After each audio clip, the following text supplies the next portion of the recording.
Totoo yung kanta ni Taylor Swift that life can be emotionally abusive. Mauubos ka talaga, mapapagod ka talaga, at minsan talagang gusto mo nang sumuko.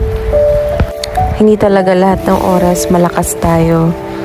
Hindi talaga lahat ng oras pabor lahat ng bagay sa'yo. Kaya buti na lang andyan si Lord. Si Lord na nakakaunawa sa atin. Si Lord na nagpapalakas muli sa atin. Si Lord na kahit kailan ay hindi tayo iiwan. Ang galing nga ni Lord Nagpapadala pa siya ng mga taong tutulong sa atin, magko-comfort sa atin, gagabay sa atin, at ipaparamdam na hindi tayo mag-isa sa buhay na ito. Kaya kung ako sa'yo kapatid, laban lang.